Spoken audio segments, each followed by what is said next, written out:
Hello, everyone. Thank you for joining us today. My name is Darren Lewis.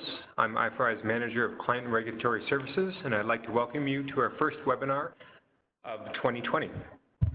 We started the webinar series last year with the idea of providing our customers, and at times the larger industry, with an ongoing source of information, keeping you up to date with what you need to be successful with your labeling submissions, and to provide insight to the changing regulatory landscape which we all work within. In previous webinars, we touched on the recent Health Canada announcement of XML/PM requirements and the timelines, making Health Canada a new jurisdiction requiring a structured content submission. We also looked at specifics around the ever-evolving US SPL standard and end-of-year submission requirements. With this session, we're expanding from the single jurisdictional view, if you will, to something a bit more broad in nature. The role of structured authoring within your organization and the opportunities to bring a greater degree of consistency and compliance across your organization's labeling. I will now hand things over to Gilles Dereau, our Senior Director of Life Sciences Solutions, who will provide an overview of ways structured authoring can be leveraged within your organization and identify how managing structured content can be used to increase compliance and reduce risk across all of your labeling. Over to you, Gilles. Thank you, Darren, and welcome everyone. We've been working with Health Canada for quite some time now, and we're quite excited, and maybe more excited than what you could be, about the formal launch of XML/PM. The XML/PM is modeled quite strongly on the US SPL standard. It's not the very first jurisdiction outside of the US to explore the structuring of product information and submissions, but I'm not sure I should mention the defunct PIM initiative in Europe without causing nightmare to people who live through it. So while there are a variety of pilots and initiatives currently underway with XML, just like IDMP, PQCMC, EPI in Europe, it looks like XML/PM is going to be the next one that is going to come to full production. We actually see the pace of adoption of the structure standard only increasing, and the more it grows, the more opportunity there will be to use this machine processable product information to create efficiencies, significantly reduce the risk of discrepancies in cross-jurisdictional product information. So here's an overview of what we are going to take you through today. First, I'm going to get a bit of background information about what is the current landscape in terms of compliance and risk, and explain what structured content is about. Then, with the fact that now you will have structured information in two jurisdictions, then there could be some alignment that could happen between these types of information. Then we'll see about a few key areas where structured content management could help in maintaining this consistency and reduce the risk, but also add more greater efficiency in actually managing these processes. Then we'll see about how analysis, and more specifically semantic analysis, could be applied to structured content to help with a comparison and even more prediction of what things should happen. And then we'll talk about a quick future, and then a Q&A. First, I'm going to give a bit of background on what is the current landscape in terms of compliance and risk, and I'm going to explain what structured content is and how it's changing that landscape. Now, pharmaceutical drug labels are intended to be the source key of accurate and up-to-date information, and they're also used as a critical mean of communication of drug product safety information for both the public and healthcare professional.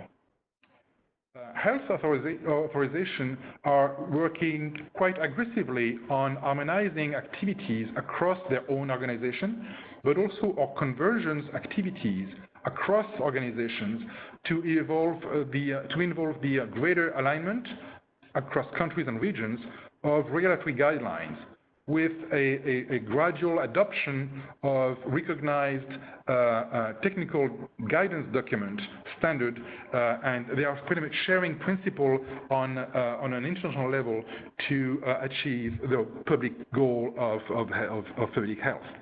Now, all of this is to say that an even greater degree of regulatory cooperation is about to unfold. With the increased pace of standardization, we have also the increased pace of studies on the topic of alignment of product information across countries and within or across therapeutic classes. Now, studies after studies, we have seen evidence that there are significant issues with the alignment of safety information. To just quote from one of these studies, which was quite recent and was included an assessment of consistency and discrepancies of listed adverse reactions information across 40 products and 10 therapeutic groups, and I quote, "This study showed low consistency between PIs for the same drugs marketed in the USA and Denmark. This occurred regardless of almost identical PI guidelines in both countries." Now, this study actually was done quite a few years after quite a large number of studies previously done. And one of these other studies, which is not that old either, had found that, for example, less than 1/2 of the contraindication added in the PI in the USA had been fully incorporated and listed in Germany. And this specific study conclusion was, and I quote again, "Our studies showed a remarkable discrepancy in the labeling of new contraindication between the US and Germany." Now, all these studies take time and resources, so they are mainly done in academic circles. However, with the greater availability of more structured information, the ease of performing this type of assessment analysis is going to be dramatically easier. So it's not really a question anymore of whether standards and requirements will be put in place by regulators in this regard. I mean, the boat has already left the dock here. It's only a question of when it's going to happen. This structuring of product information not only makes it more easy to analyze, but it also gives your content an infrastructure that can be used to manage key processes in its lifetime.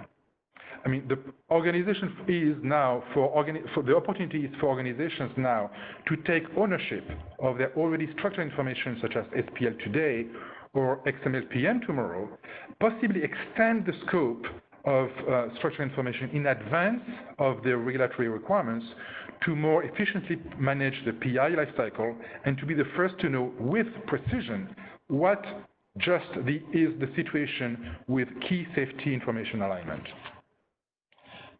Now, if we go back to look at the evolution of content over time, we see that we started with unstructured document quite some time ago, and you can think about this thing as plain Word documents, where documents are a mix of textual information and formatting instructions that are usually proprietary. With time, we see better practice emerge, and users are starting to consistently use proper styles in Word, for example, to produce files that can also be seen or saved as HTML and produced on websites. And finally, you can get to properly structured content, which now also includes semantic information, which can be encoded in XML, and it also requires some sort of structured authoring tool.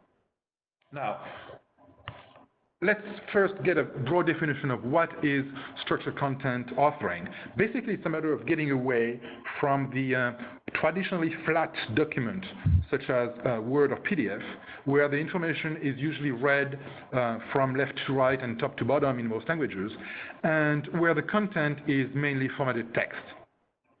With structured content authoring, you're seeing the document now as an ordered set of ranges of text, and they are nested within each other a bit like the Russian dolls.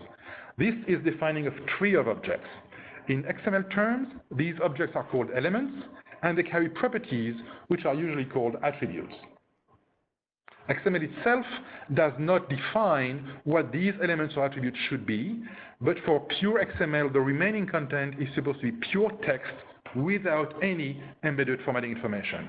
So all the formatting that you could have, bold, italics, list bullets, table notes, tables, are all supposed to be replaced by elements and attributes.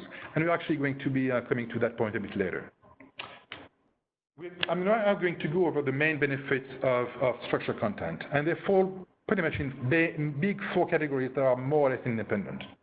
The first of these categories is actually comes from separating the content from the formatting and from the structure. This is the main historical inheritance from the root of XML, and that goes back to the early 80s with IBM's GML and Bookmaster, and then the HTML ISO standard that came up in 1986. And then we had the use of the angle bracket tags with HTML that really took off in the 90s. The idea was then to be able to use the same source document to publish on multiple platforms and formats. Initially, it was mainly multiple print formats, so page size, but it quite quickly evolved into electronic formats as well, and therefore screen size, for example. With this idea, the early adopters of structured content authoring were therefore the publishers and the editors, with publishing houses, organizations for big documents, ranging usually from books to heavy technical documentation such as airplane. From the simple separation of content and formatting and structure, you also have minor benefits such as contextual search enhancements.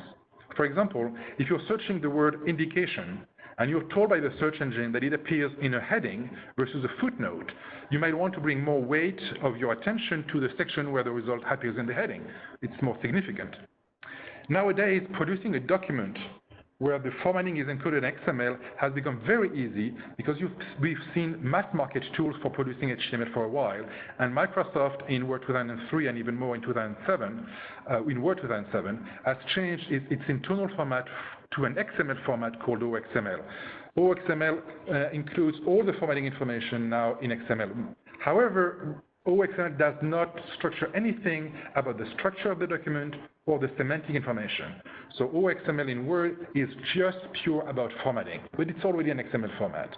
So it means, however, that applications such as our authoring tool can now just rely on the OXML for the formatting and take care of only two levels above, the structuring and the semantic information.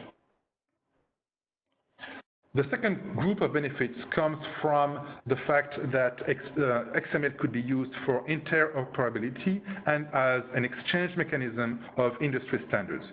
Now, defining and agreeing on a common vocabulary for the objects and the attributes around a set of common documents, by doing that, industry partners can share, maintain, and reuse documents across all the players in a specific field.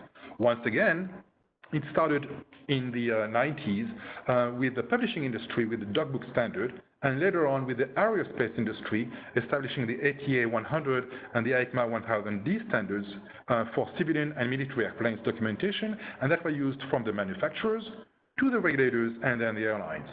In the pharma industry, you will find these standards, for example, in the SPL, in the XEDTRM, in the study tagging files in the ECDD, and now with the new XML-PM in Canada. But actually, we see the rate of adoption as being growing very quickly, and more initiatives are appearing almost every day. The third group of benefits is linked quite close to the previous one, but it's a bit different. Because structured documents are supposed to be represented in an XML format or an equivalent of that, they can be used as the long-term repository format for these documents. XML is a standard. Well, technically speaking, it is a W3C recommendation, but it is a subset of the HTML ISO standard. So it is vendor independent, which guarantees that document can be ported from one tool to another with minimal pain. We've actually seen this benefit in action with quite a few customers where they had legacy documents created with a now discontinued HTML tool, an XML tool, but it was just a matter of an automated machine transformation to get their old document of HTML or XML into another newer XML format.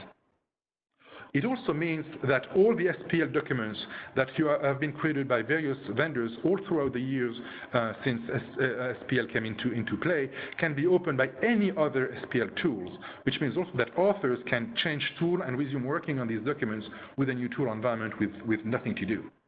Now, also, because the XML representation could be seen as a straight textual representation of both the content, the formatting, and the structure, it also guarantees a long-term permanency. It's not a binary format that is proprietary to anyone. It could also be read, almost be read by a human being in a plain text editor. You have to get used to the angle bracket tags, but that's okay. You actually have huge volumes of technical and maintenance manual in the aerospace industry, for example, that were created over 30 years ago in HTML and XML and are still in use today and have been successfully maintained for all those years. And finally, and maybe the more importantly, the documents are becoming machine processable. And this is rapidly becoming the main benefits of structured content, because computers are now able to efficiently process documents for quite a variety of goals, ranging from the efficiency of the authoring process itself to the quality of the final document, and even the downstream processes that are using these documents. With XML processing libraries that are now a commodity in the toolbox of any developer, ad hoc processing on these documents could be added as needed by any developer. I have listed here a few examples of such processing that a machine can do with structured documents, but we will develop some of these later. Now, you should realize that you already have quite a large corpus of product information structured documents with all the SPL submissions that have been created over the years. With XML PM becoming a requirement in Canada in the spring of 2021, we will now have a second set of product information in structured documents. As you may know, the organization of the information in the USPI and in the Canadian product monograph is quite different. I mean, the sections are presented in quite a different order, and they have definitely distinctive formatting rules. However, as this information now becomes available in an XML semantic format, an automated comparison becomes possible. And this is because when sections are identified in a document, you can start to do very interesting things with them. For example, we can map them across document and across document types. Now, this mapping can be either implicit or explicit. It can be explicit where the section that you carry from one document to the next have the same source identifier. That identifier is going to be behind the scene, not shown to the user. But it will happen, for example, when you are dealing with two versions of the same document. The section will carry forward its identifier, and you can map the section 1, 2, 3 in document A with the section with the same ID 1, 2, 3 in document B. And it could be used. It could be maybe because you use the function save as, and you have now two documents, but they are pretty much the same source from an evolution point of view. So in both cases, if you use the save as, or if you even use copy-paste across documents, if you use copy-paste within an environment that understands structured content, that permanent ID behind the scenes is carried over from one document to the next. And the same thing is also obviously going to apply when you reuse explicitly sections using fragments, which is something that you find quite often in structured environments. Or when the document B is derived from document A through some kind of an automated process. For example, if you're creating the first version of your, let's say, SMPC from your CCDS, and the sections are explicitly reused, well, obviously, there is an explicit reuse function that is coming into play. Now, the mapping can also be implicit when you are comparing two documents that happens to have similarly named sections. For example, even though these two documents have nothing in common in terms of their construction or their past, if they both have a section that is called or tagged indication, hey, you can align these sections and therefore you can compare them. Now, this comparison function can therefore be extended to relate content across jurisdictions or to relate tagged information across jurisdictions. The screenshot that we have here shows how a user can choose to compare content or markup, meaning tagged information, between the US and Canada. On the Canada side, the user can also choose which language to use, French or English. Now, in this result, we have extended the scope of the comparison to include also a structured copy of the CCDS. So that result here shows content comparison on a per section type basis between the CCDS, the USPL, and the Canadian XML PM in French and in English. Now, we have an extra column here for comments so that the user, for example, could enter justification why you have discrepancies. You could see here how the carcinogenicity section only appears in the US document. That's because it's not in the other ones. The teratogenic effect is a section that is not present in any of these documents. However, the excipients information are existing everywhere, and we can line them up. Now, this type of automated comparison is only possible because the sections are semantically encoded and therefore can be matched according to their type. Now, as you know, the US SPL and the Canadian XML/PM also include data elements that are coding specific information about the product, such as route of administration, dosage form, composition, etc. An automated comparison can also be put in place for this coded information. It is actually much easier to compare for a machine than it is for a human because the information is actually stored with codes that are designed for computers in the first place. In Europe, IDMP coding is also another method of coding information about product information. So in fact, you can establish some kind of a global comparison that, across jurisdiction, even across the Atlantic there. We can see here how part of a coding comparison report across an IDMP-coded CCDS, a US SPL document, and an IDMP-coded EMA SPC. Now, for types of information that could be mapped across jurisdiction, the specific information for each document would be displayed and aligned with similar information in other documents. For example, here, the US SPL does not encode any indication section, any indication information, so that column is left empty in that section of the comparison. But it is encoded in the IDMP format for both the SPC and the CCDS, so these things are aligned by category here. The structured content alignment that we've just discussed can be done by anyone that will have access to the publicly available information present in the US SPL or the Canadian XML/PM. I mean, you don't need to actually be the owner of these documents to actually have access to those because they are publicly available in XML format. So even though there is no cross-jurisdiction requirement for the content or the coding consistency to be done, you can expect that it will be done by someone at some level.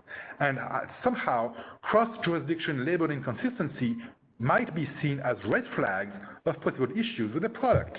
So it is, even though there is no requirement of trying to cross-jurisdiction align your content or your coding, as soon as this information is going to be in an XML format, you should try to pay attention to these things. Now, the inconsistency in formatting or sentence structure could be due to differences in regulatory regime, in language, culture, or other factors that are specific to where these products are sold, and this is expected.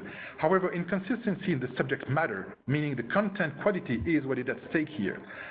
I mean, are all adverse events reported the same way across your jurisdictions? Are all ingredients correctly clearly identified and all listed? We are going to see now a few areas where content in structured form can help maintaining consistency, but can also improve the efficiency of a few processes as well.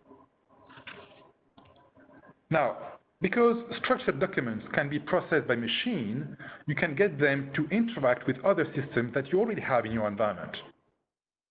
This will ensure both consistency of information across your systems, but also within your document set. Now, the first level of such an integration is going to be by sharing controlled vocabularies, and these are going to come into play in multiple ways. First of all, you can implement Feathers or Featheri, in which you will have the users allowed to pick from predefined lists of dictionaries the terms or the code that they might need. Here we have a search dialog for the UNI dictionary, which is the unique identifier ingredient dictionary implemented in the FDA for the purpose of SPL submissions. These terms can be used, for example, in keywords and variables that the users can insert and reuse all throughout documents. And these dictionaries can also be used for various drop-downs in dialogues or in reusable content. For example, on the screen here, the dosage forms, the route of administrations, the color, the shape, the flavor, all these could be dictionaries. Now, as dictionaries or thesaurus can be also hierarchical, they could define a subset of values depending on a previously chosen value. For example, the list of countries of languages per country. And actually, by integration with an external data hub, you could directly inherit the full product composition with ingredients and their related strengths to populate the data elements in an SPL or in an XML/PM submission. A key component to globally aligning content is using content reuse. Now, there are a large variety of approaches to content reuse. We already talked about using keywords or variables to draw information from other sources and reusing this information consistently within your document. But also by using templates, we can make sure that the standard template text is going to be used. This template text is coming directly from the business templates and the regulator, and they are going to ensure compliance with the regulatory guidelines. Now, as any identified object in a document, for example, a heading, a piece of body text, an entire section, is something that is going to exist as an object within the XML tree, this object is going to be externally addressable, which means that it can be seen as a reusable component and can be included into another document. So it means that from one document to the next, you can decide to reuse a paragraph, to reuse a set of paragraphs, to reuse an entire section directly from one document to the other. And finally, and that usually this thing is going to be used for across document types when you need to reuse content across document types. But finally, using the idea of applicability and within master document, you can author document instances of the same type that are very close into a unique document. For example, the multiple instances of an SMPC document within one EU submission will only differ because you have slight variations of dosage form and strength, but the bulk of the content should remain the same. In this example here, the indication section is marked as master text because it should be identical across all the various strengths. However, we could also have instance text that is specific to one instance of the document for other sections. For example, the 100 milligram text might be different from the 50 milligram text because of, well, just the string 100 versus 50, but maybe also you have other things that are going to be dependent on the strength. Maybe the color of your tablet is going to be very different. It's going to be white in 50 milligram, it's going to be yellow in 100. But this text could be marked with either variables, but it could also be used marked as applicability by saying this piece of text only applies to that specific instance of a document. Variants are also a very challenging concept, and it is sometimes the case that multiple parallel versions of a single document might need to exist and be submitted to an authority. A good example is the case when you are submitting a version of a document for the purpose to get a new indication or a new dosage form to be approved, because that approval process can take quite a while at the health authority level. In the meantime, if you have a new adverse event that is detected, a parallel submission of the same document has to occur, starting with the currently effective text with the description now of the new adverse event. At that point, you need to go back to the currently approved text and modify this approved text to include that new adverse event. At that point, you have two versions of the exact same document that have been created and submitted to the health authority. You have these two parallel versions going on, and we call them variants. When the first version, which is going to be approved, whichever it is, it could be for the adverse event, or it could be maybe for the new indication or dosage form. Whenever each one is going to be approved, this now approved text is needed to be applied or merged to the other submission, which is still pending. Using structured content, that exact location of the change in the corresponding document is much easier to identify. For such a complex process, you might need to use some sort of a variant dashboard in order to manage the various active parallel versions of the documents, showing their relative life cycle and helping in the process of merging changes. The screenshot on the right here shows what the result of such a merge process could look like. Now, some of these changes might be properly identified in the source document with track changes, but maybe they were not. I mean, the users might not have turned track changes on, or you might already have be working with a version which is a clean version without track changes. A full merge process might be able also to identify the deletes and the inserts that are not appearing in the source document in track change mode. And this can be done with to rely on a powerful XML compare engine that will identify the changes. And since we have this section mapping that we talked about earlier, these changes can be mapped and applied to the right target document onto the other document, because the sections in both documents can be applied, can be aligned. Now, translation management is also quite a complex process, but it is a key component to maintain global content alignment. Now, obviously, if you're dealing only with US SPL documents, this might not be needed, but you know, Canada is a bilingual country, and Health Canada is asking for the XML PM in both languages, and you will have 20 calendar days to provide the other language version after you receive notification of compliance for the first language that you submitted. So at some point, you need to translate and have your document in structured format in both languages. Our system is using a translation dashboard to allow the user to manage and monitor the translation process. When we are preparing the initial translation work, we can automate the translation of a few pieces of your document by translating automatically the standard headings and the text that is coming from the template itself, because they are identified in the structured content as a semantic regulatory heading or a regulatory template text.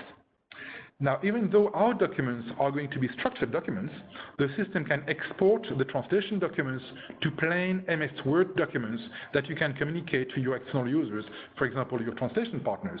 And these plain Word files, once they are edited or translated, can be re-imported after translation, and the structure is going to be verified and kept. Finally, as the source document evolves and you have a new version of the, well, for example, usually English text is going to be available, you will need to use some kind of an update function. And that update function is going to identify what needs to be updated in the translation document. We're going to add the modified source text with track changes as comments into the right location in the translation document to help the work of the translator. Once again, the location, identifying the location of the appropriate location where to put this comment is going to be done because the document is structured. Now, ultimately, the entire system is meant to produce documents that can be published in some format, plain Word, concatenated QRDs for the EMA, PDF, XML, and at some point made available to submissions for specific health authorities. Once again, by using structured content as the source for this publishing, you are ensuring consistency across the multiple and various outputs. For example, if you want to publish only the package insert or the mid-guide, then you should use the approved SPL, and if you do that, it guarantees that there is no discrepancy between the approved text in SPL by the FDA and the package insert or the medication guide that you have produced out of these documents. Because XML is a format that can be easily filtered, reformatted, and output multiple formats, it is easy to do from an XML source.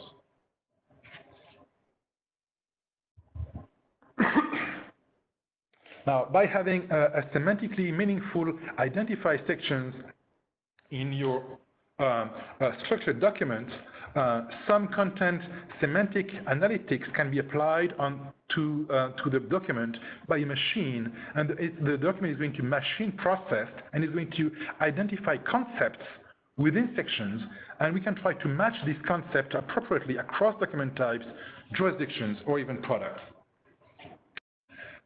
We are currently integrating a semantic analysis engine in our solution. This engine will identify permanent concepts per section type. For example, here we have this content analytics report, and this is giving a list of adverse concepts that are present in the various adverse element sections that you have in a document. Now, these sections across document types and across documents could have different names. It could be the undesirable effects, it could be the overdose, it could be the warnings and precautions, it could be the interactions, the pregnancy, or a variety of other sections which are all possibly listing adverse concepts. when you line up the different jurisdictions and the concept, we can check how aligned the information is across the documents and the jurisdictions. For example, here we have identified in blue terms that are appearing in the local jurisdiction document but are not mentioned in the CCDS.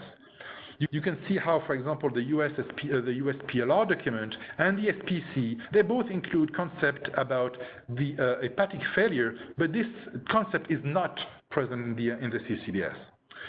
In reverse, in yellow, we have identified concepts that are present in the CCDS but are not present in the local jurisdiction document. Now, I want to bring your attention to these cells with an orange background here, where we have various documents that are following very similar templates but are not consistent either. Here we happen to have 4 documents that are following the SMPC template, and renal failure appears in 3 of them but is missing from 1. Now, by following the link on these cells, we can get more information about this discrepancy. So we can see at the top here that we're talking about the term renal failure in an SPC class document, and the term is present in 3 documents for the UK, for Ireland, and for India, but it is missing in Singapore. Once again, by clicking on the link for the missing document, we can dig deeper.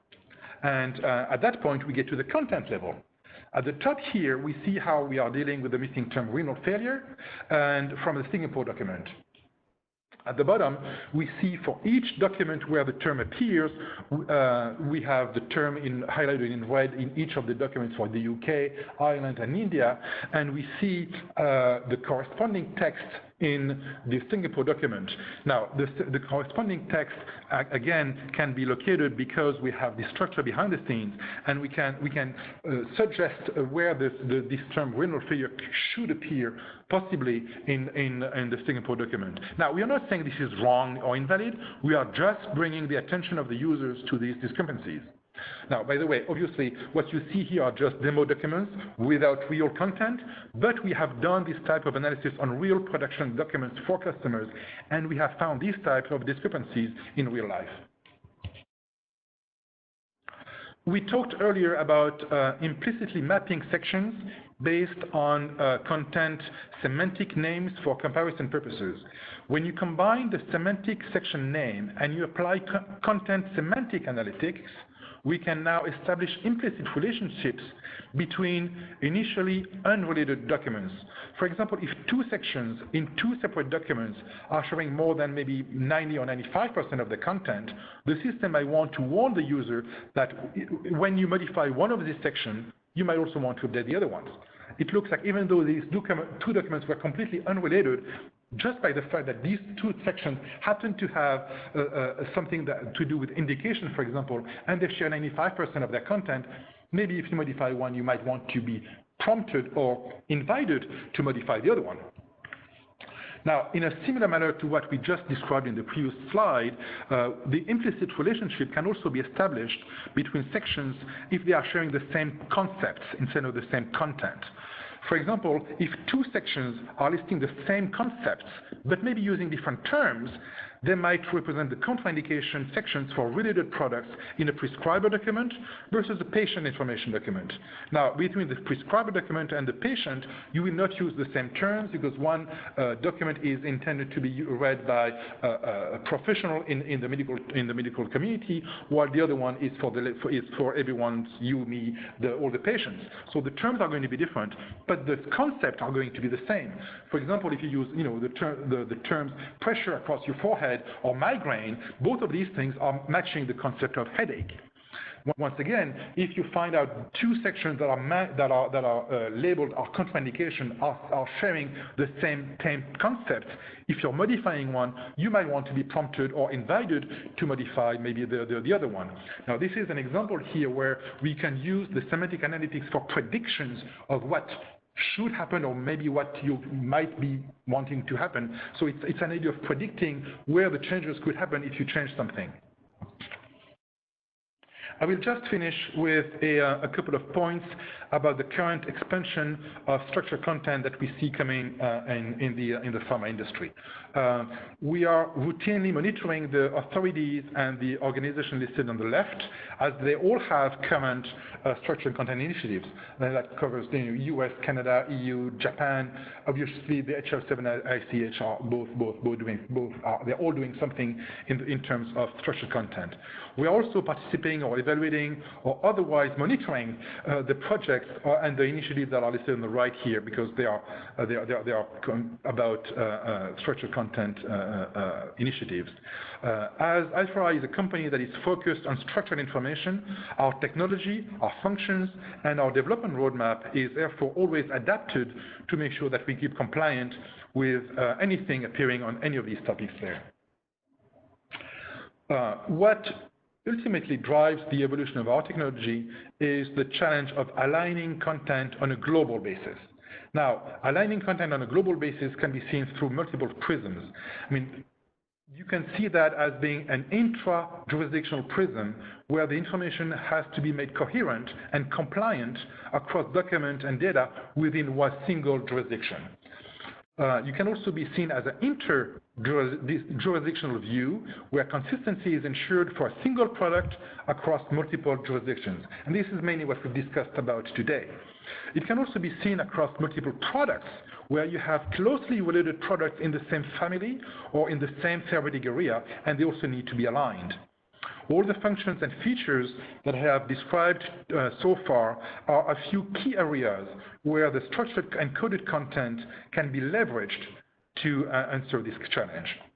I want to thank you now for your attention, and I hope that this session has been fruitful for you. Thank you very much.